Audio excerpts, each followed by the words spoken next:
Hey guys, আসসালামু আলাইকুম। সবাই কেমন আছেন? আলহামদুলিল্লাহ, আমি অনেক ভালো আছি।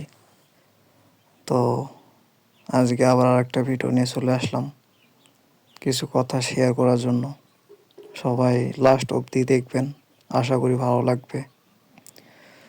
তো কথা হলো কি, আজকে একটা কথা ভাবলাম যে একটা মেয়েকে যখন অতিরিক্ত কেয়ার করতে যাবেন, অতিরিক্ত মানে দায়িত্ব দেখাইতে যাবেন, জোর খাটিয়ে দায়িত্ব দেখাতে যাবেন, সেটাকে সে বিরক্ত মনে করে বা করবে, এরকমটাই হয় আসলে। মেয়েরা আসলে একটু চায় স্বাধীনতা, তার ইচ্ছা মতো ঘুরতে, তার ইচ্ছা মতো জামা কাপড় পরতে, তার ইচ্ছা মতো বন্ধু বান্ধব তৈরি করতে, মানে এগুলো আসলে ওরা স্বাধীনতা চায়। আর যেই ছেলেরা এই স্বাধীনতাকে গুরুত্ব দেয় বা স্বাধীনতা দিয়ে ফেলে, সেই ছেলেদেরই মেয়েরা আসলে একটু বেশি পছন্দ করে বা লাইক করে।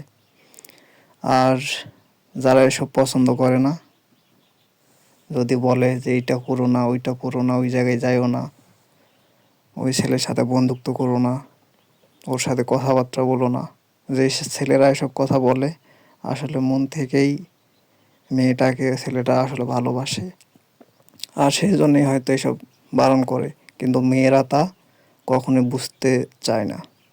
তারা ভাবে কি, যে আমাকে হয়তো এসব কথা বলে বেঁধে রাখতেছে বা তার নিজের আয়ত্তে নিয়ে যাইতেছে। কিন্তু আসল ব্যাপার এটা না।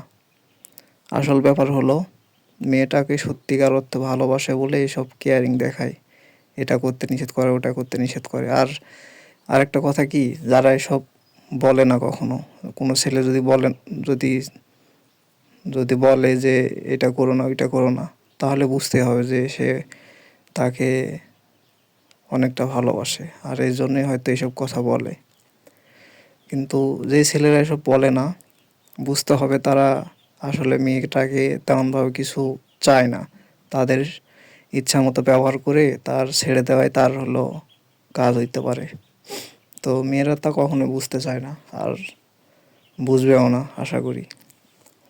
আসলে কথাগুলো বললাম, কথাগুলো আসলে বাস্তবতার সাথে মিল আছে। দেখবেন যে মেয়েটা ওই সব ছেলেদেরই পছন্দ করে, যে সব ছেলেরা আসলে তাকে স্বাধীনতা দেয়। আর একটা কথা, সেটা হলো কি, যে ভালো থাকতে হলে একটু আগে নিজেকে একা থাকতে শিখুন, তাহলে বুঝতে পারবেন যে ভালো থাকাটা কতটা জরুরি। আর নিজে ভালো থাকলে সব ভালো।